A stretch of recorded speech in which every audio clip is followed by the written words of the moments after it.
বদরের প্রান্তরে যখন কাফেররা মুসলমানদের হাতে যখন নেস্তনাবুদ হয়ে গেল, বদরের প্রতিশোধ গ্রহণ করার জন্য তারা উহুদের প্রান্তরে বিশাল বাহিনী জোগাড় করলো। শুধুমাত্র বদরের তাদের বড় বড় লিডাররা আবু জেহেল, উতবা, সাইবা, ওলীদ, মুগীরা, আবুল আহাব, আবুল বক্তারি সহ বড় বড় যত কাফের ছিল সব শেষ। দ্বিতীয় সারির নেতৃত্ব যারা দিছেন তাদের মা বাবা, তাদের বাবারা, ভাইয়েরা, চাচারা, নেতারা মারা গেছে। এখন রক্ত তাদের গরম না? কি বলেন? আমার যদি কেউ মারা যায় আমার রক্তটা কি ঠান্ডা থাকবে না গরম থাকবে? কেউ যদি মেরে ফেলে তাইলে তো গরমই থাকবে। কি বলেন, থাকবে কিনা?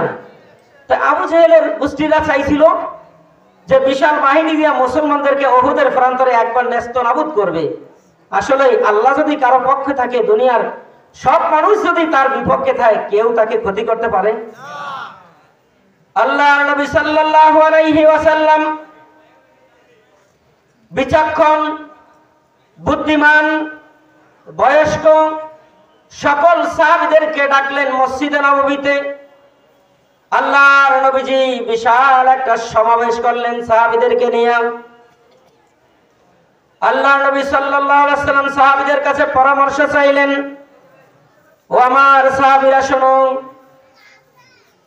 কাফেরেরা আমাদের উপর আক্রমণ করবে। তাদের বাহিনী, বড় একটা বাহিনী তারা জোগাড় করেছে। এখন আমি তোমাদের পরামর্শ চাই, আমরা যুদ্ধ করব মদিনার ভিতরে থেকে না মদিনার থেকে বের হয়ে?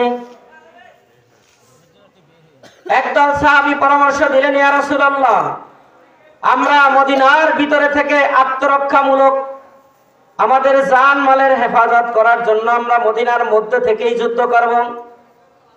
এটা হলো মুরব্বীদের পরামর্শ।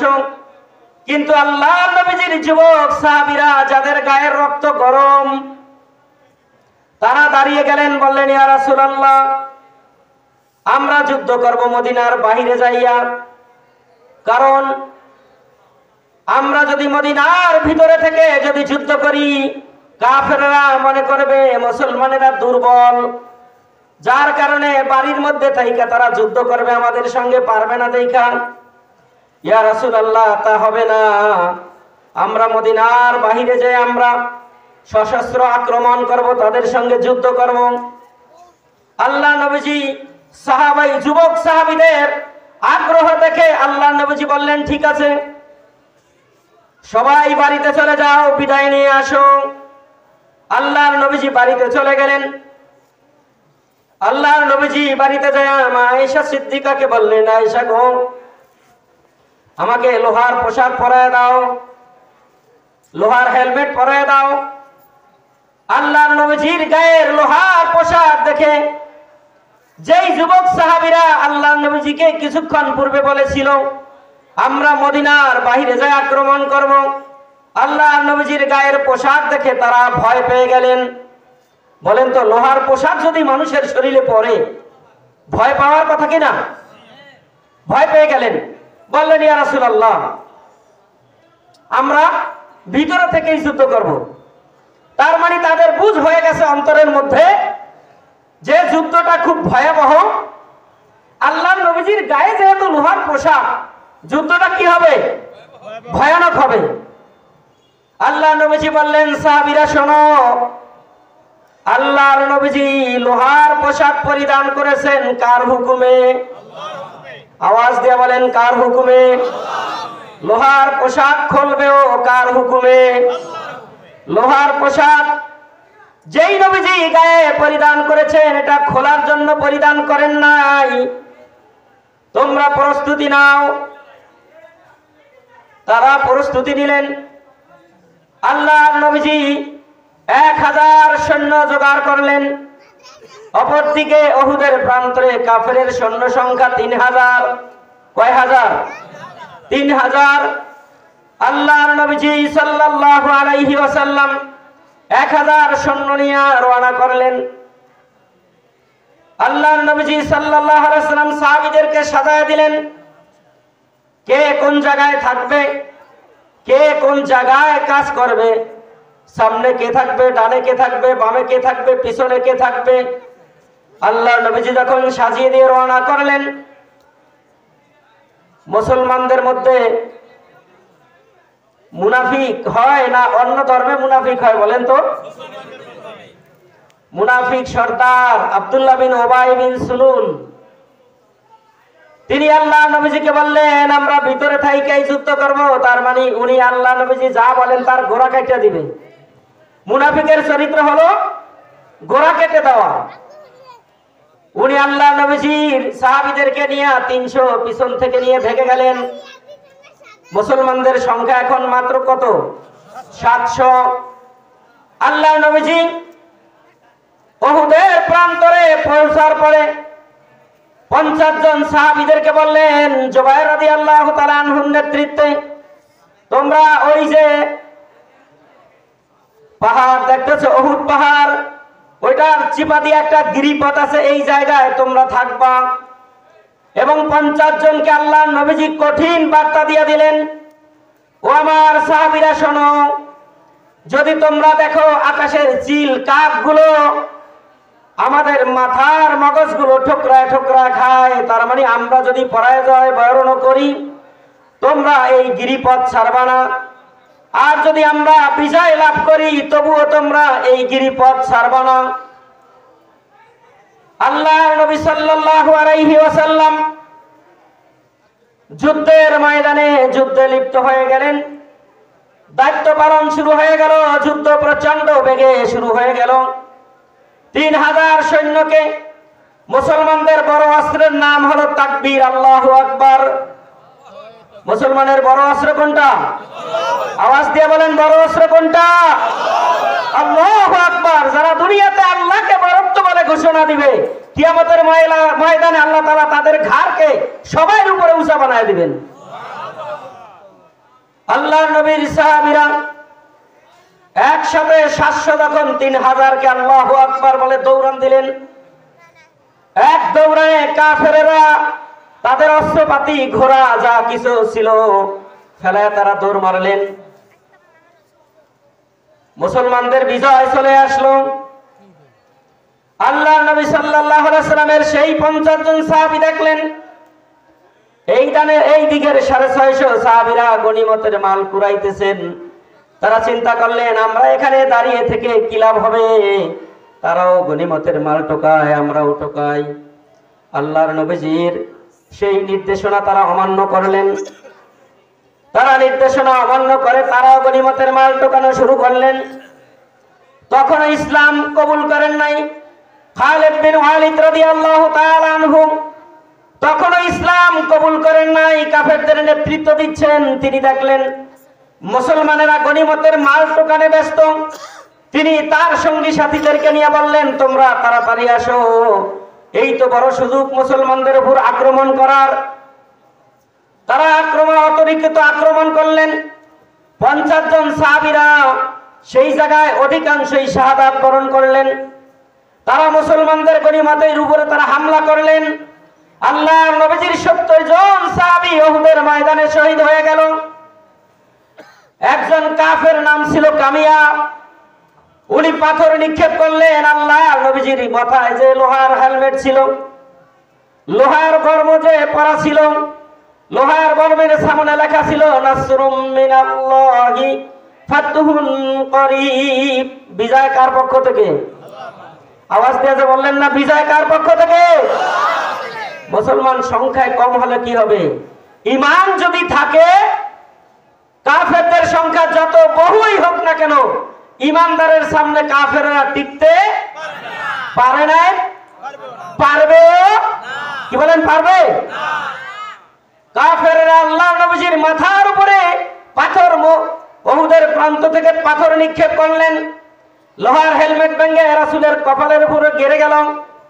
আরেকটা পাথর নিক্ষেপ করলেন, আল্লাহর নবীজির মুখের উপর পড়ে 2টা দান মোবারক শহীদ হয়ে গেল। আল্লাহর নবীজি বেহুশ হয়ে উহুদের একটু নিচু জায়গায় পড়ে রইলেন। শয়তান পুরা উহুদের ময়দান দৌড়াইতেছে আর বলতেছে ওয়াকুতিলা মুহাম্মদ, মুহাম্মদ শহীদ হয়ে গেছেন, মুহাম্মদ মারা গেছেন। এই কথা যখন মুসলমানের কানে আসলো, হযরত আলী, হযরত ওমর, হযরত আবু বকর, ওসমানের মতো বড় বড় সাহাবীদের হাত থেকে কাঁপতে কাঁপতে তলোয়ার মাটিতে পড়ে গেল। আল্লাহর নবীর সাহাবীরা পাগলের মতো চিল্লা ফাল্লা করে কান্না শুরু করে দিলেন উহুদের ময়দানে। ইতিমধ্যে আল্লাহর নবীজির জ্ঞান ফিরে আসলো। জ্ঞান ফেরার পরে আল্লাহর নবীজি যেই নিচু জায়গায় পড়া ছিলেন, সাহাবী একজন আসতেছিলেন। উনি আল্লাহর নবীজি ডাক দিলেন, সাহাবীরে আমি মরি নাই, আমি এখনো জীবিত আছি। তোমরা আমার আবু বকর, ওসমান, আলী, ওমরকে তোমরা সংবাদ দাও আমি এখনো জীবিত, তারা যেন আবার প্রস্তুতি নিয়ে হামলা করে। আল্লাহর নবীজির সংবাদ শোনার পরে দৌড়ে আসলেন সাহাবী, হযরত ওমরের কাছে এসে বললেন, ওমর, আমি নিজের চোখে দেখেছি আল্লাহর নবীজি এখনো উহুদের ময়দানে জীবিত, তোমরা ঘুরে দাঁড়াও। আল্লাহর নবীজি নির্দেশ করেছেন তোমরা ঘুরে দাঁড়াও। হযরত ওমর রাদিয়াল্লাহু তাআলা আনহু আবার তরবারি হাতে নিলেন। জুলফিকার তরবারি নিয়ে আবার মুসলমানেরা আক্রমণ শুরু করে দিলেন। মুসলমানদের বিজয় হয়ে গেল। আল্লাহর নবীজি সাল্লাল্লাহু আলাইহি ওয়াসাল্লাম পরিপূর্ণ জ্ঞান ফেরার পরে আল্লাহর নবীজি সাহাবীদেরকে বললেন, সাহাবীরা রে, এই উহুদের ময়দানে আল্লাহর জন্য যারা জীবন দিয়েছে তাদের লাশগুলো এক জায়গায় করো। সকল সাহাবীদের লাশগুলো এক জায়গায় করা হলো। সকল সাহাবীদের লাশগুলো এক জায়গায় করার পরে আল্লাহর নবীজি দেখলেন, চেহারাগুলোর দিকে তাকাইলেন না, আর চোখ থেকে দর করে পানি ছেড়ে দিলেন। দুইজন সাহাবীর লাশের পাশে আল্লাহর নবীজি সবচেয়ে বেশি কেঁদেছিলেন। এক হলো তার আপন চাচা আমির হামজা রাদিয়াল্লাহু তাআলা আনহু, আর আরেকজন ছিলেন আরবের সবচাইতে ধনাঢ্য ব্যক্তি, ধনাঢ্য সাহাবী, যার হাতে আল্লাহর নবীজি উহুদের পতাকা তুলে দিয়েছিলেন। এই দুজনের লাশ দেখে আল্লাহর নবীজি অঝরে কাঁদলেন। আল্লাহর নবীজির তার চাচার জন্য মায়া লাগলো। আল্লাহর নবীজির চাচার লাশটা দেখার পরে আল্লাহর নবীজি সহ্য করতে পারেন নাই। অঝর দ্বারা যখন কান্না শুরু করলেন, আল্লাহ রাব্বুল আলামিন এমন সম্মান, এমন ইজ্জত তার চাচাকে আল্লাহ দিয়েছেন যে আল্লাহর নবীজি সাল্লাল্লাহু আলাইহি ওয়াসাল্লামের চাচা, তাকে হিন্দা নামক একজন পাপিষ্ঠ মহিলা, তার বাবা বদরের প্রান্তরে মারা গিয়েছিল।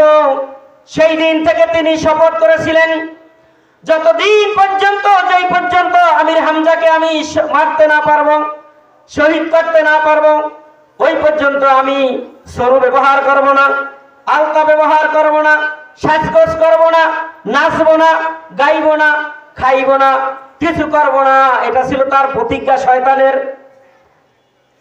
তিনি আল্লাহর নবীজির সাহাবী হযরত হামজা, আমির হামজা রাদিয়াল্লাহু তাআলা আনহুকে উহুদের ময়দানে শাহাদাত বরণ করলেন। আল্লাহর নবীজি উহুদের ময়দানে শাহাদাতের পরে ওই মহিলা হিন্দা, আল্লাহর নবীজি উহুদের পরে ঘোষণা দিলেন, এতজন পুরুষ এবং নারী, তাদের জন্য কোনো ক্ষমা নাই, তাদেরকে যেখানে পাইবা সেখানেই হত্যা করবা। তাদের মধ্যে ছিল হিন্দা একজন। এই ঘোষণার পরে তাদের মধ্যে আতঙ্ক ছড়িয়ে গেল, তারা পালানো শুরু করলো, দিক বিদিক পালানো শুরু করলো। আল্লাহর নবীজি তাদের মধ্যে অধিকাংশকে মাফ করে দিলেন, কিন্তু হিন্দাকে মাফ করলেন না। হিন্দা গোপনে গোপনে আল্লাহর নবীজির সাহাবতে আসার জন্য চেষ্টা করলেন, খুব কলা কৌশলে। তিনি জানেন যে আল্লাহর নবীজির মতন এত দয়ালু মানুষ আর আল্লাহর জমিনের উপরে একজনও নাই। কি বলেন, আছে? আল্লাহর নবীজি এত আঘাত প্রাপ্ত তায়েফের ময়দানে হয়েছিলেন। জিবরাইল আইসা তখন আল্লাহর নবীজিকে বললেন, ইয়া রাসূলুল্লাহ, আপনি অর্ডার দেন, এই তায়েফের মধ্যে এই পাহাড় দিয়া এই জাতিটাকে আমি ধ্বংস করে দিব, এই পাহাড় চাপা দিয়া তায়েফবাসীদেরকে আমি মেরে ফেলব। আল্লাহর নবীজি বললেন, ও জিবরাইল, যেই কালেমা দাওয়াত দেওয়ার কারণে তায়েফবাসীরা আমাকে মেরেছে, আজকে বুঝে নাই, যার কারণে আমাকে মেরেছে। যখন তারা বুঝবে তখন তো আবার তারাই আমার হাতে হাত দিয়া কালেমা পড়ে মুসলমান হবে। আর যদি আমি তোমাকে অর্ডার করি তুমি তাদেরকে মেরে ফেলবা, ঠিক আছে, কিন্তু যেই কালেমার মিশন নিয়ে আমি দুনিয়ায় এসেছি, আমার আল্লাহ আমাকে দুনিয়ায় পাঠিয়েছেন, ও জিবরাইল বলো এই কালেমার দাওয়াত আমি তাহলে কাদের কাছে দিব? আল্লাহ নবীজি বললেন আমি তাদেরকে মাফ করে দিলাম। আল্লাহ নবীজি তাদেরকে মাফ করে দিলেন। হিন্দা গোপনে গোপনে আল্লাহ নবীজির সামনে যায় উপস্থিত। আল্লাহ নবীজি দেখেই চিনতে পেরেছেন, তুমি না হিন্দা, তুমি না আমার চাচাকে মেরেছো, তুমি কেন এসেছো বলো, আমার কাছে কেন এসেছো? হিন্দা এবার বললেন, ইয়া রাসূলুল্লাহ আমার ভুল হয়ে গেছে, আপনি আমাকে মাফ করিয়ে দেন, আমি আপনার হাতে হাত দিয়া ইসলামের সুশীতল ছায়ার তলে আশ্রয় নিতে চাই। আওয়াজ দিয়ে কোন না। আল্লাহ নবীজির হাতে হাত দিয়া হিন্দা যখন ইসলাম কবুল করলেন, আল্লাহ নবীজি বললেন, হিন্দা তুমি আমার আদরের কলিজার টুকরা চাচাকে কেমনে হত্যা করলা বলো, তোমার কি মায়া লাগে নাই? এবার হিন্দা বলতে লাগলেন, ইয়া রাসূলুল্লাহ যেই দিন বদরের প্রান্তরে আমার বাবা মারা গিয়েছিল, এই হামজা আমির হামজার হাতেই আমার বাবা মারা গিয়েছে। সেই দিন থেকে প্রতিজ্ঞা করেছি হামজাকে না মারা পর্যন্ত আমি কোনো কিছু ব্যবহার করব না। ইয়া রাসূলুল্লাহ পাপের গোমরাহিতে অহংকার অন্তরে লুকায়িত থাকার কারণে আমি এই কাজটা করে ফেলেছি। ইয়া রাসূলুল্লাহ আমি উহুদের ময়দানে ওঠ পেতেছিলাম দীর্ঘ সময় পর্যন্ত। যেই পথে আমির হামজা আসা যাওয়া করবে ওই পথে আমি একটু নিচু জায়গায় পাথরের আড়ালে ছিলাম। আমির হামজা যখন আমার পাশ দিয়ে যাচ্ছিলেন, প্রথমে আমি তার পায়ের উপর তরবারি দিয়ে আঘাত করলাম। আচমকা আঘাত করার পরে হযরত আমির হামজা মাটিতে যখন লুটে পড়ল, আমরা তার উপর অতর্কিত হামলা করলাম। আমরা তার হাত কাটলাম, পাও কাটলাম, গলা কাটলাম, তার গোপন অঙ্গ পর্যন্ত তারা কেটে ফেলেছে। মাথার থেকে খুলিটা বের করে খুলির মধ্যে মদ ঢেলে আনন্দ করে লাশের উপরে নেচে নেচে খেয়েছিলাম।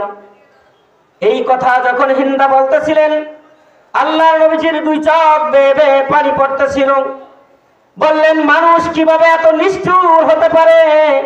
মারা যাওয়ার পরেও লাশের উপর নাচে আমাদের দেশে হয়েছিল নি? আওয়াজ দেয় না, হয়েছিল নি?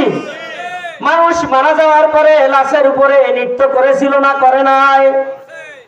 আল্লাহর নবীর সাহাবীকে এইভাবে হিন্দা হত্যা করেছিলেন।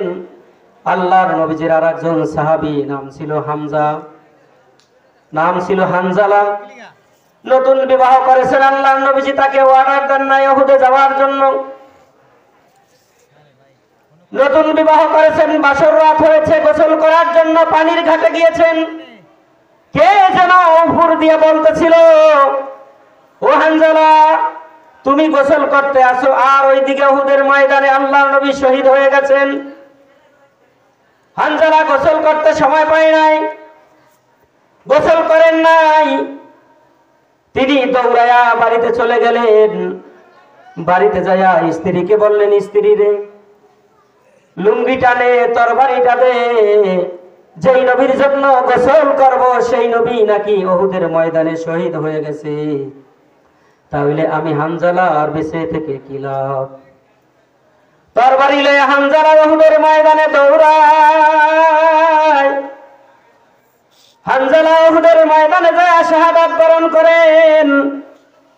আল্লাহর নবীজির সাহাবী হানজালা শাহাদাত বরণ করার পরে আল্লাহর নবীজি বললেন, আমি তো তোমাকে অনুমতি দেই নাই, তুমি কেন উহুদে আসলা হানজালা? আল্লাহর নবীর সাহাবীর স্ত্রী দৌড়ে আসলেন। যখন 70 জনের লাশ এক জায়গায় করা হলো, 69 জন পাওয়া গেল, একজন পাওয়া যায় না। হানজালার স্ত্রী আয়েশা বললেন, ইয়া রাসূলুল্লাহ সকল সাহাবীদের লাশ গোসল দিয়া কবর দিবেন, কিন্তু গোসল ছাড়া কবর দিবেন, কিন্তু আমার স্বামীকে বিনা গোসলে আপনি কবর দিবেন না। আল্লাহর নবীজি ঘাড় ফিরাইতে পারেন না, একটু বাঁকা করে বললেন, কে গো তুমি, কে তুমি, কোথা থেকে আসলাম, কে তোমার স্বামী? আল্লাহর নবীজির কথা শোনার পরে হানজালার স্ত্রী বলেন, ইয়া রাসূলুল্লাহ, আমি আপনার সাহাবী হানজালার স্ত্রী। আপনি আমার স্বামীকে উহুদের ময়দানে আসার জন্য অনুমতি দেন নাই। ইয়া রাসূলুল্লাহ, আমার স্বামী আমার সঙ্গে বাসর হয়েছে। গোসলে যাওয়ার পরে যখন আপনার শাহাদাতের সংবাদ শুনেছেন, গোসল করতে পারেন নাই, উহুদের ময়দানে আইসা শহীদ হয়ে গেছেন। কান্দিয়া ব্যাকুল রে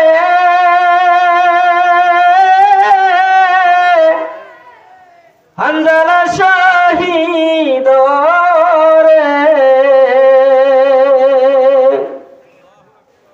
কলিজা সিরিছে রে সেই জঙ্গে ওহুদে, কান্দিয়া ব্যাকুল রে হানজালা শহীদ রে, কলিজা সিরিছে রে সেই জঙ্গে ওহুদে। নবীর সাহাবী ছিলেন হানজালা নামেতে, তিনি শহীদ হয়েছিলেন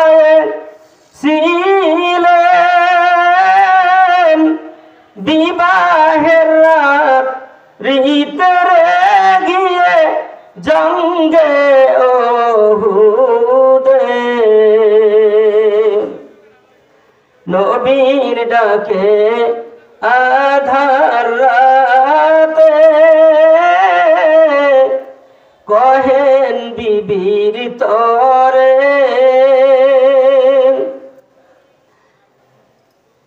বিয়ের রাত রে চলতি রাতে বিদায় দেওয়া মাকে রে যাব জঙ্গে ওহুদে। হাত তুলে স্ত্রী বলেন, আল্লাহর দরবারে বিয়ের রাত রে নাব স্বামী, ছুপিলাম তো মারে রে গিয়ে জঙ্গে ওহুদে। যুদ্ধে গেলেন শহীদ হইলেন নাপাক হালাতে, নবী জেনে সাহাবীদের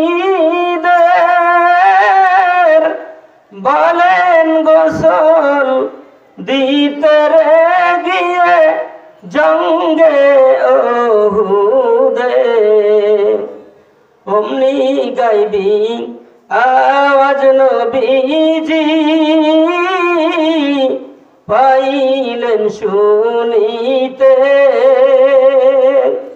হানজালার গোসল হইবে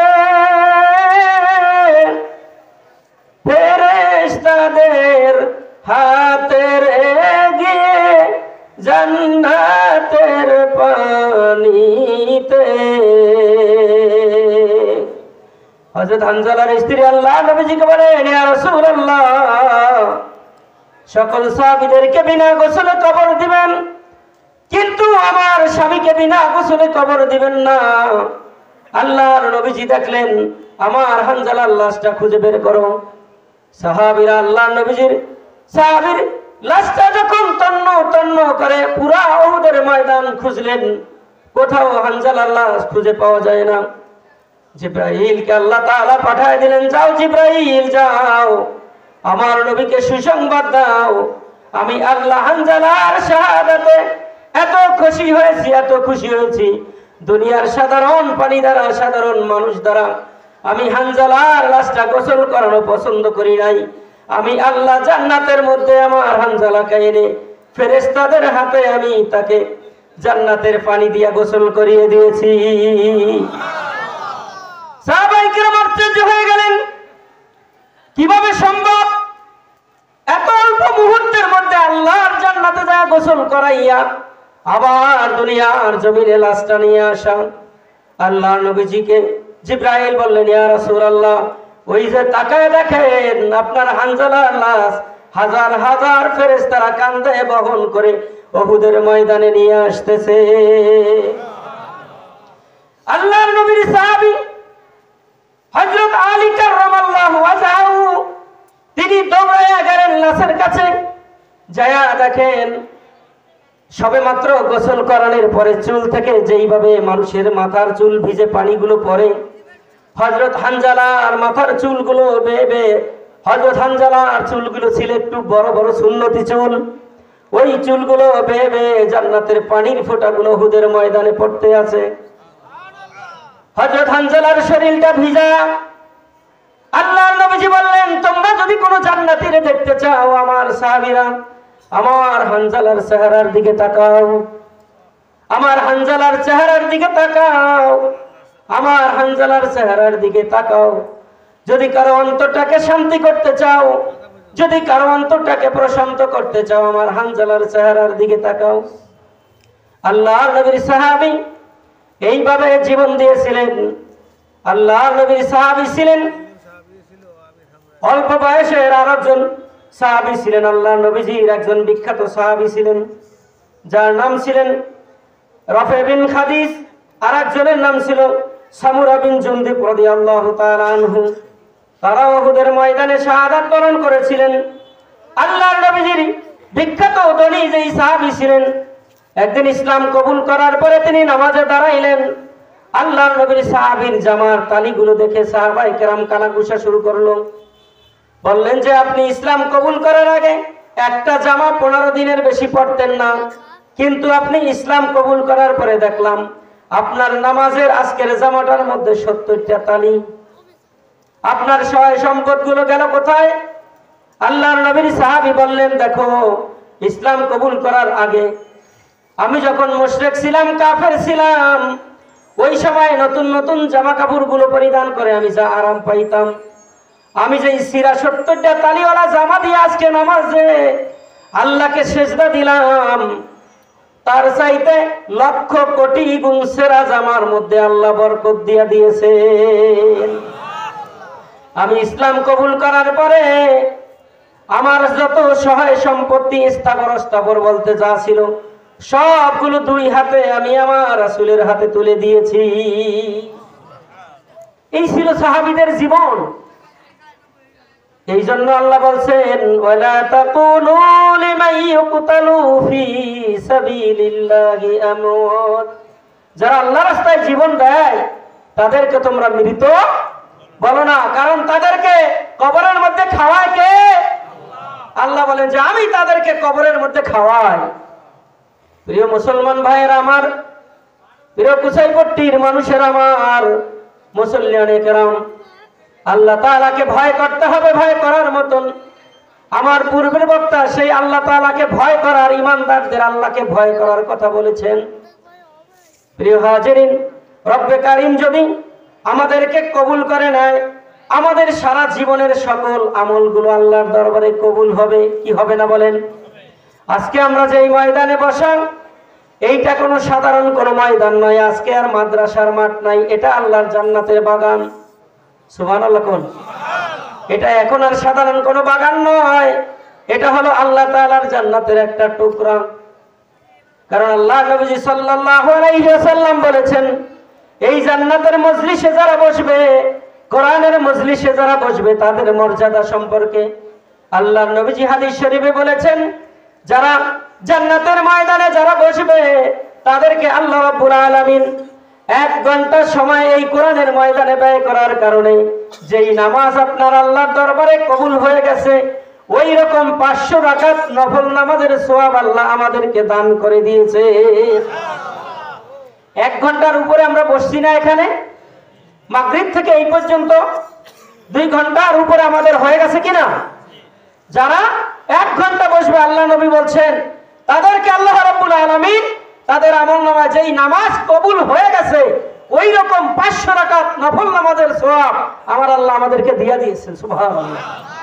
তাহলে আমরা এখানে যারা বসতে পেরেছি আমরা কি লাভে আছি না লসে? আওয়াজ দিয়ে বলেন লাভে না লসে? এই জায়গায় বসে যখন আল্লাহকে ডাক দিয়েছেন সুবহানাল্লাহ, আল্লাহকে বলেছেন প্রশংসা বশত আলহামদুলিল্লাহ, আল্লাহর বরত্ব ঘোষণা করে যখন বলছেন আল্লাহু আকবার, তখন আপনার কি হবে? একবার সুবহানাল্লাহ বলেছেন, আল্লাহর নবীজি বলেছেন তামলাউমা বাইনাস সামাওয়াতি ওয়াল আরদ। একবার আমার উম্মত যখন জবান থেকে সুবহানাল্লাহ পবিত্র শব্দটা উচ্চারণ করে পবিত্র জবান দিয়া, আমার আল্লাহ তামলাউমা বাইনাস সামাওয়াতি ওয়াল আরদ, আসমান এবং জমিনের মাঝখানে যত ফাঁকা জায়গা আছে আল্লাহ তাআলা বান্দার জন্য নেকি দিয়া ভরে দেয়। আমরা কি লাভে আছি না লসে আছি? কি বলে, লাভ না লস? লাভেই আছি। লাভে আছি না? আমরা কেউ লাভেই আছি। আল্লাহ তাআলা আমাদেরকে আরো মূল্যবান লাভ দান করুক, সকলে বলি আমিন। প্রিয় হাজিরিন, আল্লাহ নবীজি সাল্লাল্লাহু আলাইহি ওয়াসাল্লামের আরেকজন গরীব সাহাবী ছিলেন। আল্লাহ নবীজির সাহাবী 2টা পাও ছিল ল্যাংড়া। আল্লাহ নবীজির কাছে যাইয়া বলেন, ইয়া রাসূলুল্লাহ, আমি উহুদের ময়দানে যাব, আমাকে আপনি অনুমতি দেন। আল্লাহ নবীজি বললেন, না, তোমাকে অনুমতি দেওয়া যাবে না, কারণ তোমার পাগুলো ল্যাংড়া, তুমি চলতে পারো না, অন্যের সাহায্য ছাড়া তুমি হাঁটতে পারো না, তুমি চলতে পারো না, তোমাকে অনুমতি দেওয়া যাবে না। আল্লাহ নবীর সাহাবী বললেন, ইয়া রাসূলুল্লাহ, আপনি আমাকে অনুমতি দেন, আমি উহুদের ময়দানে যাব ইয়া রাসূলুল্লাহ। আল্লাহ নবীজি তার আবেগ দেখলেন, আবেগ দেখে তাকে অনুমতি দিয়ে দিলেন। ঠিক আছে, তোমাকে অনুমতি দেওয়া গেল। আল্লাহ নবীজি সাল্লাল্লাহু আলাইহি ওয়াসাল্লামের সাহাবী বাড়িতে চলে গেলেন, যায়া স্ত্রী সন্তানদেরকে বললেন, আমি উহুদের ময়দানে যাব, তোমরা আমাকে বিদায় দিয়ে দাও। স্ত্রী রহস্য করে বললেন, স্বামী গো, লুলালা খোলালা তারা যুদ্ধের ময়দানে যায় হলো পলানের জন্য। তিনি রহস্য করে বললেন যে যারা লুলা খোরা এরা যুদ্ধে যায় কিসের জন্য? পলানের জন্য। আল্লাহ নবীর সাহাবী মনে কষ্ট পাইলেন, ভীষণ কষ্ট। বললেন যে আমি কি পলানের জন্য যাব? আমি তো রাসূলের কাছ থেকে অনুমতি নিয়ে আসছি, আমি যুদ্ধের ময়দানে যাবই। তিনি মনের কষ্ট নিয়ে উঠানে, বাড়ির উঠানে আইসা বললেন, আল্লাহ তাআলার কাছে হাত উঠায় বললেন, আল্লাহ, আমি উহুদের ময়দানে যাইতেছি, তুমি আমার শাহাদাতটা তুমি কবুল করে নিও। আল্লাহ নবীর সাহাবী উহুদের ময়দানে যাওয়ার পরে তিনিও যুদ্ধের ময়দানে শাহাদাত বরণ করলেন। সন্তানেরা যখন শুনলেন, স্ত্রী শুনলেন, মুরগি জবা দিয়া ছেড়ে দিলে যেভাবে লাফায়া ছটফট করতে থাকে, স্ত্রী আর সন্তানেরা বাবার সংবাদ শুনে, শহীদের সংবাদ শুনে তারা পাগল হয়ে গেল। আল্লাহ নবীজির কাছে যখন আসলেন, আল্লাহ নবীজি সকল সাহাবীদেরকে জানাজা দিয়া যখন দাফন করার জন্য বললেন, ওই মুহূর্তে আল্লাহ নবীর ওই লুলা সাহাবীর সন্তান আসলো, বললেন, ইয়া রাসূলুল্লাহ, আমার বাবার লাশটা আমাদেরকে দিয়ে দেন, আপনি উহুদের ময়দানে আমার বাবার লাশটা কবর দিবেন না। আল্লাহ নবীজির সাহাবী বললেন, বলার পরে আল্লাহ নবীজি বললেন, ঠিক আছে, নিয়ে যাও। বাবার লাশটা যখন ঘোড়ার উপর উঠাবেন, লাশ ধরে উস্কানো যায় না, এখন আর লাশ ওঠে না। ঘোড়ার উপরে কোন রকম উঠানোর পরে এখন আর ঘোড়াও উঠে না। ঘোড়ার উপর বেদম মারধর করা হলো, কিন্তু ঘোড়া উঠতেছে না। আল্লাহ নবীজির কাছে সংবাদ গেল, ইয়া রাসূলুল্লাহ, লাশ নিয়ে তো আমরা বাড়িতে যাইতে পারতেছি না, কারণটা কি? আমাদের ঘোড়াটাকে এমন মারা মারলাম, কিন্তু ঘোড়াটাও তো উঠতেছে না। আল্লাহ নবীজি বললেন, কি হয়েছে? বাড়িতে তোমার বাবার সঙ্গে কোনো গ্যাঞ্জাম হয়েছে কিনা, বা কোনো কথার কাটাকাটি হয়েছে কিনা বলো। এবার সন্তান বললেন, ইয়া রাসূলুল্লাহ, ইয়া হাবিবাল্লাহ, আমার বাবা যখন আমাদের কাছে বললেন যুদ্ধে যাবেন, আমরা তাকে নিষেধ করেছিলাম। তিনি যখন যুদ্ধের ময়দানে আসলেন, আমরা না বললাম, তিনি বাড়ির উঠানে দাঁড়াইয়া কি যেন হাত উঁচু করে বলল, আমরা বুঝতে পারলাম না। আর আমার বাবা আপনার সঙ্গে উহুদের ময়দানে চলে আসলেন। আল্লাহ নবীজি বলছেন, আর কিছু বলেন নাই? তোমার মা কি বলেছে? আমার মা বলেছিল, ইয়া রাসূলুল্লাহ, লুলারা খোরারা যুদ্ধের ময়দানে যায় পলানের জন্য। কয় তোমার বাবার তো আল্লাহ কবুল করে নিয়েছেন, কিয়ামত পর্যন্ত লাশ নিয়ে তোমরা বাড়িতে যাইতে পারবা না। আল্লাহর নবীজি সকল সাহাবীদের দাফন করার জন্য কাপড়গুলো খুঁজলেন। সকল সাহাবীদেরকে যখন কাপড় পরাইয়া যখন এক এক করে যখন জানাজা দিয়া যখন আল্লাহর নবীজি দাফনের কাজ করলেন, সর্বশেষ 3 জন সাহাবী, লাশ আছে 3 জনের, কাপড় আছে মাত্র 1 টুকরা। আল্লাহ নবীজি বললেন, 3 জনকে একটা কাপড় দিয়া পেঁচাইয়া তারপরে জানাজা দিয়া তাদেরকে দাফন করে দাও। কাপড় যখন পায়ের দিক থেকে পেঁচায়, বুকের উপর থেকে খালি থাকে, আবার যখন কপাল মাথা থেকে যখন কাপড় পেঁচানো হয়, আঁটুর নিচ পর্যন্ত ফাঁকা থাকে। আল্লাহ নবীজি বললেন, সাহাবীরা রে, এই অবস্থা উহুদের ময়দানে একটা ঘাস ছিল, নাম হলো ইস্কির নামক ঘাস। আল্লাহ নবীজি বললেন, ওই ঘাসগুলা লতা পাতাগুলো এনে পায়ের দিক পেঁচাইয়া তাদেরকে একসাথে জানাজা দিয়া কবরস্থ করুন। আল্লাহ নবীজির সাহাবী বললেন, ইয়া রাসূলুল্লাহ, আমার বাবা ইন্তেকালের আগে অনেক দানা করে গিয়েছিলেন, যেই দানা দেওয়ার মতন সামর্থ্য আমাদের সংসারে নাই। আমার 9টা বোন, একজনকে এখনো বিবাহ দিতে পারি নাই অর্থের কারণে। ইয়া রাসূলুল্লাহ, ইন্তেকালের পূর্ব মুহূর্তে বাড়ি থেকে বের হওয়ার সময় আমাকে বলে গিয়েছেন, তুমি যা কিছু করবা, বিপদে পড়বা, যা কিছু হবে আল্লাহ নবীজির সঙ্গে পরামর্শ করে করবা। ইয়া রাসূলুল্লাহ, আজকে আমরা আমার বাবাকে মাটি দিয়ে আসলাম। বাড়িতে যখন গেলাম, যাইয়া দেখি পাওনাদাররা আমাদের বাড়ি ঘেরাও করেছে। ইয়া রাসূলুল্লাহ, এখন আমাদের কাছে কোনো সামর্থ্য নাই, কি দিয়ে আমরা এই দেনাগুলো পরিশোধ করব? আল্লাহ নবীজি জিজ্ঞাসা করলেন, সাহাবীরে, বাড়িতে এমন কোনো কিছু আছে কিনা? সাহাবী বললেন, ইয়া রাসূলুল্লাহ, টাকার মধ্যে কয়েকটা খেজুর আছে, আর কিছুই নাই। আল্লাহ নবীজি বলছেন, ঠিক আছে, যাও, বাড়িতে যাইয়া সকল পাওনাদারকে বাড়িতে খবর দাও, আমি আসতেছি। আল্লাহ নবীজি বাড়িতে যায় হাজির হলেন। আল্লাহ নবীজি বললেন, খেজুরগুলো নিয়ে আসো। খেজুরগুলো আল্লাহ নবীজির সামনে আনা হলো। খেজুরগুলো আনার পরে আল্লাহ নবীজির গায়ের রুমালটা খুলে খেজুরগুলোকে ঢেকে দিলেন। আল্লাহ নবীজি পাওনাদারদেরকে বললেন, পাওনাদারেরা শোনো, আমার সাহাবী গরিব মানুষ, তোমাদের কাছ থেকে অনেক টাকা পয়সা নিয়েছে ঠিক, কিন্তু দেওয়ার মতন কোনো সামর্থ্য নাই। আমি যদি খেজুর দিয়া তোমাদের দানাগুলো পরিশোধ করি, তোমরা কি রাজি আছো কিনা? সকল সাহাবী আল্লাহ নবীজির কথায় রাজি হয়ে গেলেন। বললেন, ইয়া রাসূলুল্লাহ, আমরা রাজি আছি। আল্লাহ নবীজি একজন একজন পাওনাদারকে ডাকলেন, আর রুমালের তল থেকে খেজুরগুলো বের করে দিতে দিতে সকল পাওনাদার যখন শেষ হয়ে গেল, আল্লাহ নবীজি বললেন, আর কোনো পাওনাদার আছো কিনা? সবাই বলল যে না ইয়া রাসূলুল্লাহ, আর পাওনাদার নাই। মাঝে মাঝে আল্লাহ নবীজি ওখান থেকে এক একটা খেজুর খাইতেন, আর বিচিগুলো আল্লাহ নবী সাহাবীর হাতে দিতেন। বললেন যে এই খেজুরের দানাগুলো লাগায় দাও, তোমাদের কাজে আসবে। আল্লাহ নবীজি সর্বশেষ যখন চাদরটা উঠালেন, যতগুলো খেজুর আল্লাহ নবীজির সামনে আনা হয়েছিল, দেখা যায় সকলের পাওনা দেওয়ার পরে অতগুলো খেজুর এখনো অবশিষ্ট আছে।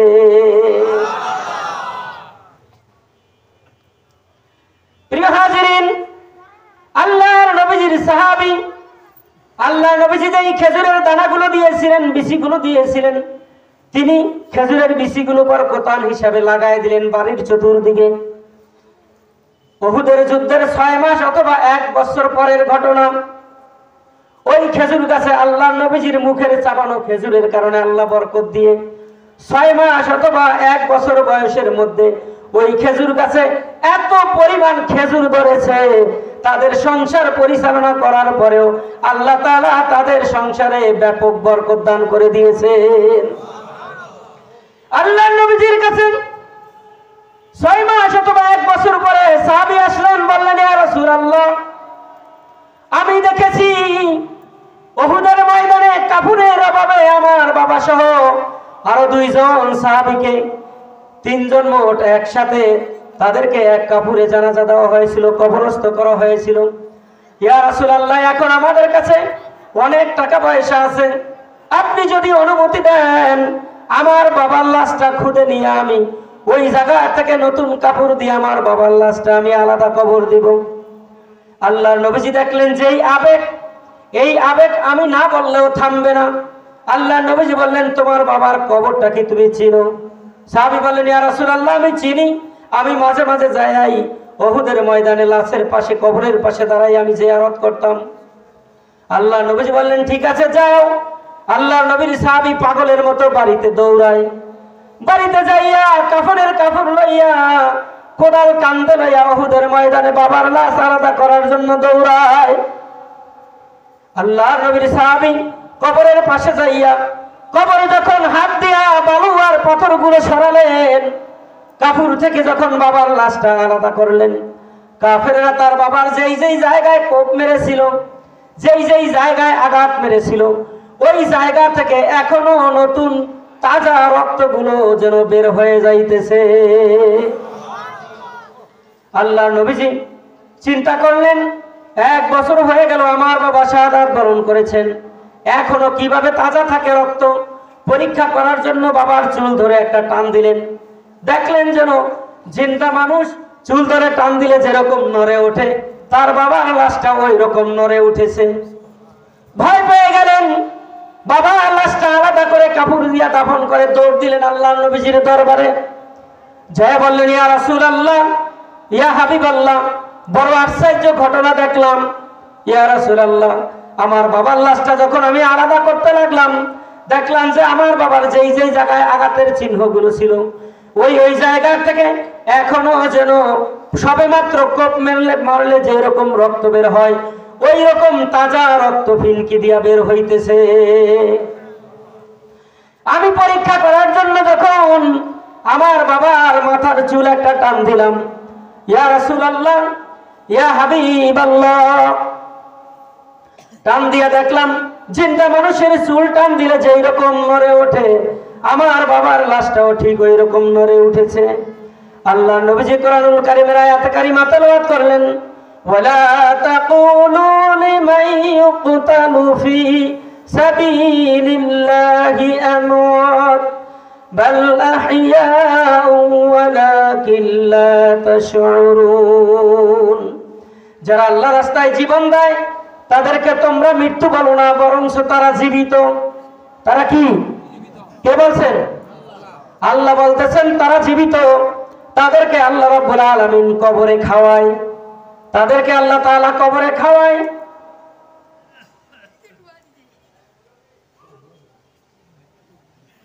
আল্লাহ নবী সাল্লাল্লাহু আলাইহি ওয়াসাল্লাম বলতেছেন, আল্লাহ তাআলা শাহাদাত বরণকারীদেরকে আল্লাহ তাআলা অনেকগুলো মর্যাদা দান করেছেন।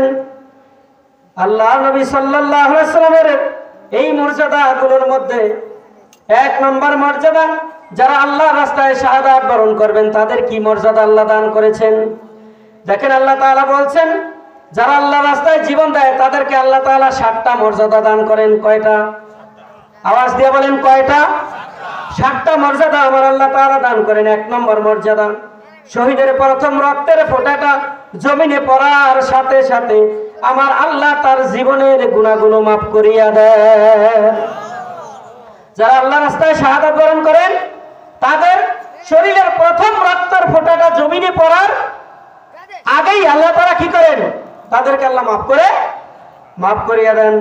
2 নম্বরে আল্লাহ তাআলার নবী বলেছেন, শহীদের জীবন যাওয়ার সময় আল্লাহ রাব্বুল আলামিন তাদের চোখের সামনে জান্নাত দেখান। যেমন আসিয়া যখন জীবন চলে যাবে ওই সময় আল্লাহর কাছে বলছিলেন, আল্লাহ তোমার পাশে জান্নাতে আমাকে একটা ঘর বানাইয়া দিও। মনে আছে? শুনছিলেন? আসিয়া আল্লাহর কাছে আবদার করেছিলেন, আল্লাহ আমাকে তো অনেক অত্যাচার করতেছে, ফেরাউন তো অনেক অত্যাচার করতেছে, আল্লাহ আমার তো জীবনটা এখন চলে যাবে, ও আল্লাহ আমি কিচ্ছু চাই না, তুমি তোমার পাশে জান্নাতে আমার জন্য একটা ঘর বানাইয়া দাও। আল্লাহ ঘর বানায় দিছে না, তাই নাই? আল্লাহ তাআলা জিব্রাইল ফেরেশতাকে বলেন, জিব্রাইল, আমার আসিয়া আমার কাছে একটা আবদার করেছে, আমার জান্নাতরা আমার আসিয়ার চোখের সামনে জীবনটা যখন বের হয়ে যাবে, আমার আসিয়ার চোখের সামনে আমার জান্নাতরা ধরো। আসিয়ার যখন জীবনটা যায় ওই সময় মানুষের মুখে কি হাসি থাকার কথা? কি বলেন, হাসি থাকার কথা? হাসি থাকার কথা নয়। কিন্তু আসিয়ার যখন জীবন চলে যাচ্ছিল ওই সময় আসিয়ার মুখে ছিল হাসি। মানুষ বড় আশ্চর্য হয়ে গেল, বলল, কিরে মানুষ, মৃত্যুবরণ করার সময় মানুষ না কাঁদে?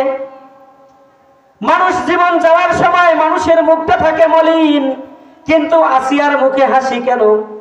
আসিয়া যখন উচ্চারণ করতেছিল লা ইলাহা ইল্লাল্লাহু মুসা কালিমুল্লাহ, এই কালিমা যখন পড়তেছিল তখন ওই ময়দানে হাজার হাজার মানুষ ছিল। আসিয়ার লগে লগে মনের অজান্তে তারাও সকালে কালিমা পড়ে মুসলমান হয়ে গেছে। সুবহানাল্লাহ। যেমন হযরত বেলাল আল্লাহ নবীজির কথা শুনছেন যে মক্কায় একজন লোক এসেছে, এত সুন্দর চেহারার দিকে চাইলেই মানুষ মুসলমান হয়ে যায়, কথা শুনলেই মুসলমান হয়ে যায়, হাঁটা চলা দেখলেই মুসলমান হয়ে যায়। আল্লাহু আকবার। আল্লাহ নবীর সাহাবী হযরত বেলাল আল্লাহ নবীজির কথা শুনে তার দরবারে চলে আসলেন। তিনি ছিলেন উমাইয়ার গোলাম। তিনি আল্লাহ নবীজির কথা শুনে তার দরবারে চলে আসলেন গোপনে গোপনে। আল্লাহ নবীজির চেহারার দিকে তাকাইয়া চোখ ফিরাইতে পারেন না। আল্লাহ নবীজি দেখলেন দূর থেকে একটা উস্কো খুস্কো এলোমেলো চুল, গায়ে ময়লা, মলিন চেহারা, চেহারা ভালো দেখা যায় না, একটা ছেলে দাঁড়ায় দাঁড়ায় কাঁদতে আছেন। আল্লাহ নবীজি সামনে চলে গেলেন, বলেন, বাবা তুমি কে? কোথায় তোমার বাড়ি? কি তোমার নাম? কি তোমার পরিচয়? যুবক আল্লাহ নবীজির আদর পাইয়া আল্লাহ নবীজি যখন বুকের মধ্যে জড়ায় ধরলেন, এখন আরো কান্নার বেগ বেড়ে গেল। অসহায় মানুষের কাছে যদি আপনি যান, তাকে যদি আদর দেন, দেখবেন সে কি করে, আগে যেরকম কাঁদতো তার চাইতে আরো বেশি কান্না বেড়ে যায়। আল্লাহর নবীজির আদর পাইয়া বেলাল আরো জোরে কেঁদে দিলেন, বললেন, আমি উমাইয়ার গোলাম, আমি ওই আফ্রিকার মানুষ।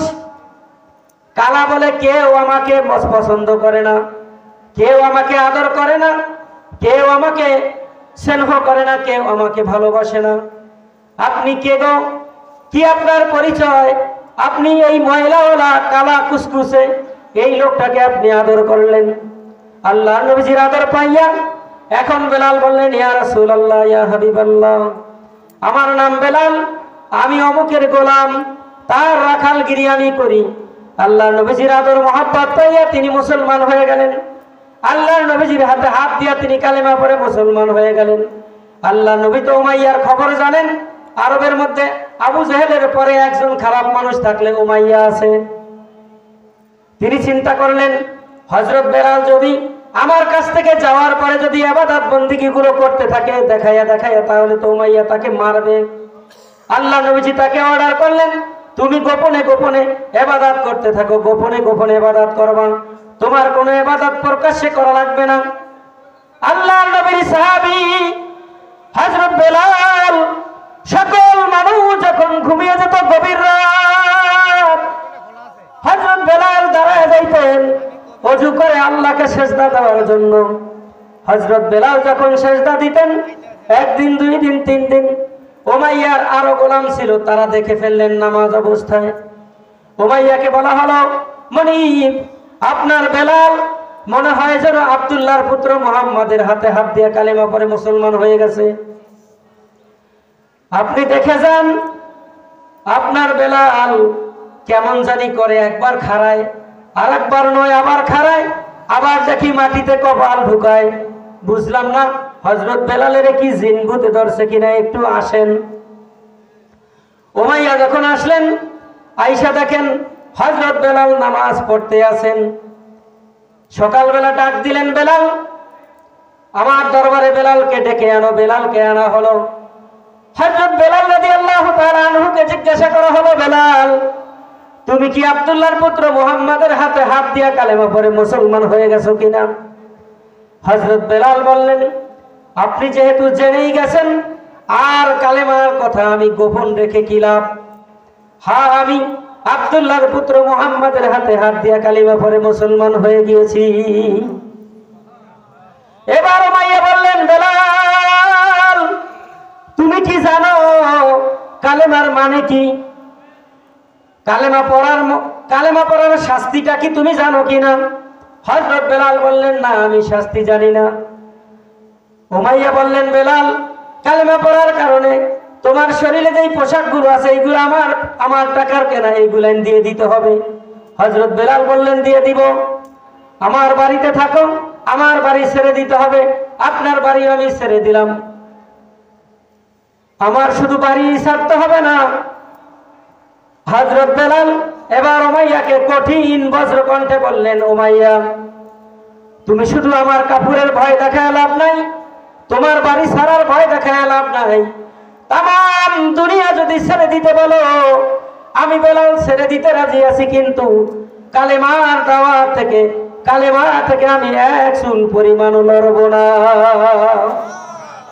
হযরত বেলালের উপরে প্রথম অত্যাচার শুরু হয়ে গেল, খানা বন্ধ করে দাও। হযরত বেলালের খানা বন্ধ করে দিলেন। উমাইয়া মনে করেছেন খানা বন্ধ করে দিলে বুঝি হযরত বেলাল ইসলাম ছেড়ে দিবেন। ও মুসলমান, জানতে চাই আল্লাহ রাব্বুল আলামিন আমাদের জীবনে প্রত্যেক বছর 1 মাস না খায়া থাকা ফরজ করে দিয়েছেন কিনা? ভারত আমাদেরকে হুমকি দেয়, আমরা পেঁয়াজ দিব না, আলু দিব না, দিছে কি দেয় নাই? ওহানারা আলু আর পেঁয়াজ পচায় আর রাস্তায় কান্দে। ওরা মুসলমানদেরকে ভয় দেখায় কোনো লাভ আছে? বলেন, খাওয়ানোর ভয় দেখায় মুসলমানদেরকে দুনিয়াতে ভয় দেখায় লাভ আছে?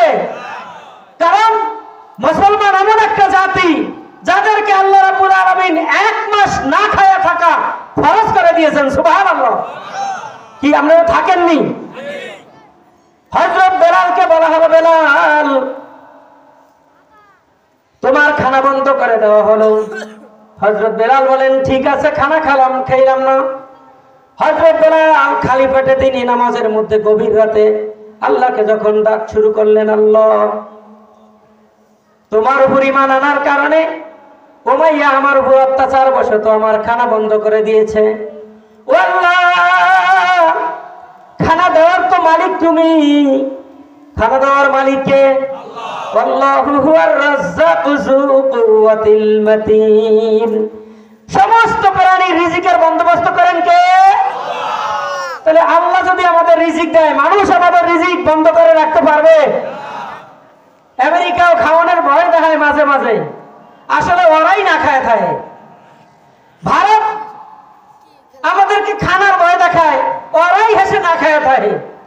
এই যে কান্নাকাটি শুরু হয়েছে কলকাতার, সকাল থেকে সন্ধ্যা পর্যন্ত ব্যবসায়ীরা হোটেল খুলে গাড়ি নিয়ে রাস্তায় বসে থাকে, একজন প্যাসেঞ্জারও নাই। ওরা কান্দে।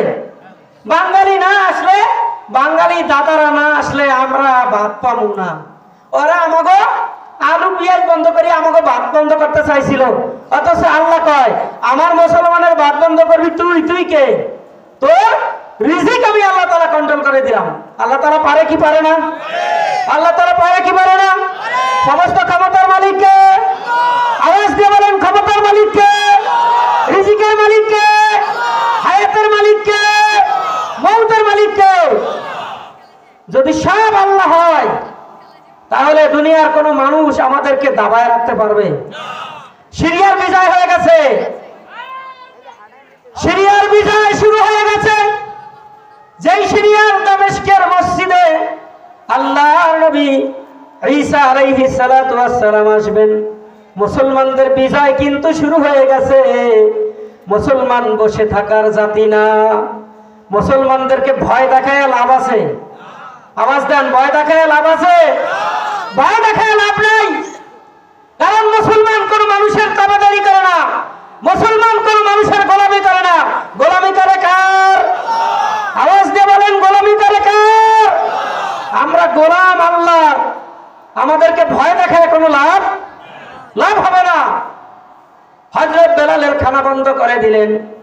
গভীর রাতে হযরত বেলাল যখন আল্লাহকে সেজদা দেয়, উমাইয়ার অন্যান্য গোলামেরা হযরত বেলালের অবস্থা দেখার জন্য গভীর রাতে আসেন।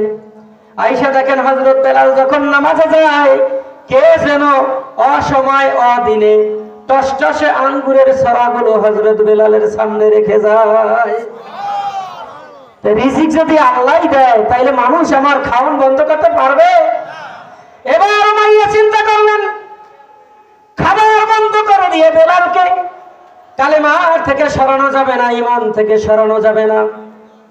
হযরত বেলাল রাদিয়াল্লাহু তাআলা আনহুকে দুরন্ত ঘোড়ার সঙ্গে বেঁধে দেওয়া হলো।